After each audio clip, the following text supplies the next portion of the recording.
शांताकारं भुजंगशयनं पद्मनाभं सुरेशं विश्वाधारं गगनसदृशं मेघवर्णं शुभांगं लक्ष्मीकान्तं कमलनयनं योगिभिध्यानगम्यं वंदे विष्णुभवभयहरं सर्वलोकैकनाथं। मंगलम भगवान विष्णु मंगलम गरुड़ध्वज मंगलम पुंडरीकाक्ष मंगलाय तनोहरि। ओम नमो भगवते वासुदेवाय। आज का दिन आप सभी के लिए मंगलमय हो। आइए सुनते हैं ज्येष्ठ मास कथा का 18वां अध्याय। श्री सुखदेव जी कहते हैं, परीक्षित, जब देवता इस प्रकार भागकर छिप गए और दैत्यों ने स्वर्ग पर अधिकार कर लिया, तब देव माता अदिति को बड़ा दुख हुआ। वे अनाथ सी हो गईं। एक बार बहुत दिनों के बाद जब परम प्रभावशाली कश्यप मुनि की समाधि टूटी, तब वे अदिति के आश्रम पर आए। उन्होंने देखा कि न तो वहां सुख शांति है और न किसी प्रकार का उत्साह या सजावट ही। परीक्षित, जब वे वहां जाकर आसन पर बैठ गए और अदिति ने विधि पूर्वक उनका सत्कार कर लिया, तब वे अपनी पत्नी अदिति से, जिसके चेहरे पर बड़ी उदासी छाई हुई थी, उससे बोले, कल्याणी, इस समय संसार में ब्राह्मणों पर कोई विपत्ति तो नहीं आई है। धर्म का पालन तो ठीक ठीक होता है। काल के कराल गाल में पड़े हुए लोगों का कुछ अमंगल तो नहीं हो रहा है। प्रिय, गृहस्थाश्रम तो जो लोग योग नहीं कर सकते उन्हें भी योग का फल देने वाला है। इस गृहस्थाश्रम में रहकर धर्म, अर्थ और काम के सेवन में किसी प्रकार का विघ्न तो नहीं हो रहा है। यह भी संभव है कि तुम कुटुंब के भरण पोषण में व्यग्र रही हो, अतिथि आए हों और तुमसे बिना सम्मान पाए ही लौट गए हों। तुम खड़ी होकर उनका सत्कार करने में भी असमर्थ रही हो। इसी से तो तुम उदास नहीं हो रही हो।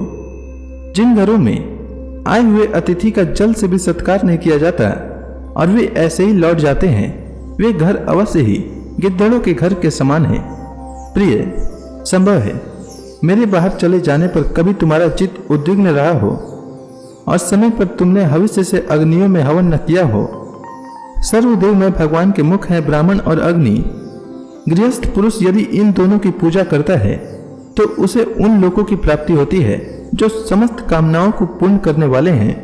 प्रिय, तुम तो सर्वदा प्रसन्न रहती हो, परंतु तुम्हारे बहुत से लक्षणों से मैं देख रहा हूं कि इस समय तुम्हारा चित्त अस्वस्थ है। तुम्हारे सब लड़के तो कुशल मंगल से हैं ना? अदिति ने कहा, भगवान, ब्राह्मण, गौ, धर्म और आपकी यह दासी सब सकुशल हैं। मेरे स्वामी, यह गृहस्थ आश्रम ही अर्थ, धर्म और काम की साधना में परम सहायक है। प्रभु, आपके निरंतर स्मरण और कल्याण कामना से अग्नि, अतिथि, सेवक, भिक्षुक और दूसरे याचकों का भी मैंने तिरस्कार नहीं किया है। भगवान, जब आप जैसे प्रजापति मुझे इस प्रकार धर्म पालन का उपदेश करते हैं, तब भला मेरे मन की ऐसी कौन सी कामना है जो पूरी न हो जाए। आर्यपुत्र, समस्त प्रजा, वह चाहे सद्गुणी, रजोगुणी या तमोगुणी हो, आपकी ही संतान है। कुछ आपके संकल्प से उत्पन्न हुए हैं और कुछ शरीर से। भगवान, इसमें संदेह नहीं कि आप सब संतानों के प्रति, चाहे असुर हो या देवता, एक स्वभाव रखते हैं, सम हैं। तथापि स्वयं परमेश्वर भी अपने भक्तों की अभिलाषा पूर्ण किया करते हैं। मेरे स्वामी, मैं आपकी दासी हूं। आप मेरी भलाई के संबंध में विचार कीजिए। मर्यादा पालक प्रभु, शत्रुओं ने हमारी संपत्ति और रहने का स्थान तक छीन लिया है। आप हमारी रक्षा कीजिए। बलवान दैत्यों ने मेरे ऐश्वर्य, धन, यश और पद छीन लिए हैं तथा हमें घर से बाहर निकाल दिया है। इस प्रकार मैं दुख के समुद्र में डूब रही हूँ। आपसे बढ़कर हमारी भलाई करने वाला और कोई नहीं है।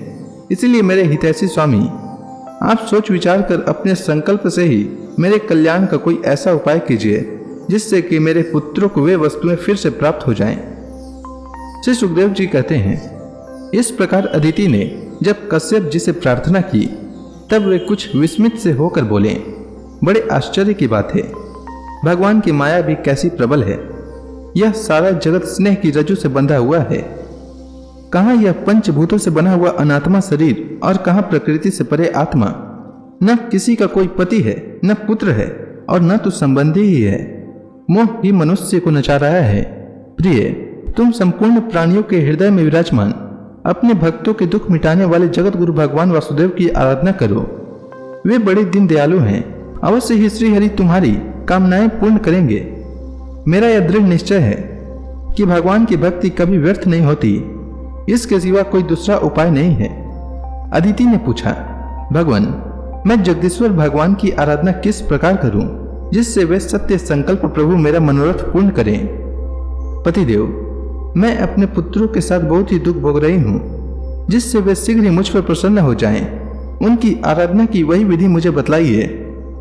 कश्यप जी ने कहा, देवी, जब मुझे संतान की कामना हुई थी तब मैंने भगवान ब्रह्मा जी से यही बात पूछी थी।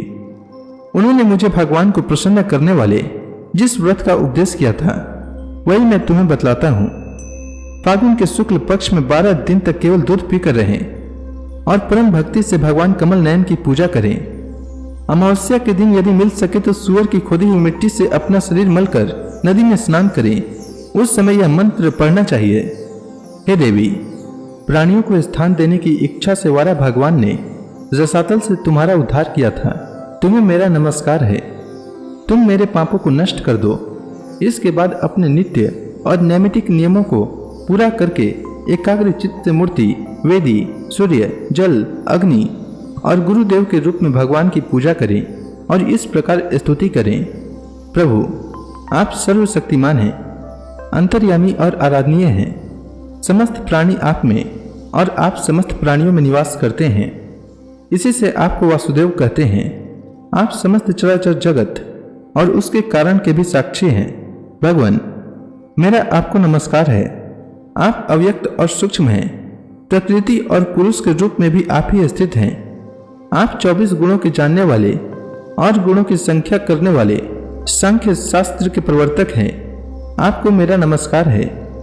आप वह यज्ञ हैं जिसके प्रायणीय और उदयनीय ये 2 कर्म सिर हैं। प्रातः, मध्याह्न और सायं ये 3 सवन ही 3 पाद हैं। चारों वेद 4 सिंह हैं। गायत्री आदि 7 छंद ही 7 हाथ हैं। यह धर्म में वृषभ रूप यज्ञ वेदों के द्वारा प्रतिपादित है और इसकी आत्मा है स्वयं आप। आपको मेरा नमस्कार है। आप ही लोक कल्याणकारी शिव और आप ही प्रलयकारी रुद्र हैं। समस्त शक्तियों को धारण करने वाले भी आप ही हैं। आपको मेरा बार बार नमस्कार है। आप समस्त विद्याओं के अधिपति एवं भूतों के स्वामी हैं। आपको मेरा नमस्कार है। आप ही सबके प्राण और आप ही इस जगत के स्वरूप भी हैं। आप योग के कारण तो हैं ही, स्वयं योग और उससे मिलने वाला ऐश्वर्य भी आप ही हैं। हे हिरण्यगर्भ, आपके लिए मेरा नमस्कार है। आप ही आदि देव हैं, सबके साक्षी हैं। आप ही नर नारायण ऋषि के रूप में प्रकट स्वयं भगवान हैं। आपको मेरा नमस्कार है। आपका शरीर मरकत मणि के समान सांवला है। समस्त संपत्ति और सौंदर्य की देवी लक्ष्मी आपकी सेविका हैं। पीताम्बरधारी केशव, आपको मेरा बार बार नमस्कार है। आप सब प्रकार से वर देने वाले हैं, वर देने वालों में श्रेष्ठ हैं तथा जीवों के एकमात्र वर्णीय हैं। यही कारण है कि धीर विवेकी पुरुष अपने कल्याण के लिए आपके चरणों की रज की उपासना करते हैं। जिनके चरण कमलों की सुगंध प्राप्त करने की लालसा से समस्त देवता और स्वयं लक्ष्मी जी भी सेवा में लगी रहती हैं, वे भगवान मुझ पर प्रसन्न हों। प्रिय भगवान ऋषिकेश का आह्वान पहले ही कर लें, फिर इन मंत्रों के द्वारा पाद्य, आचमन आदि के साथ श्रद्धापूर्वक मन लगाकर पूजा करें।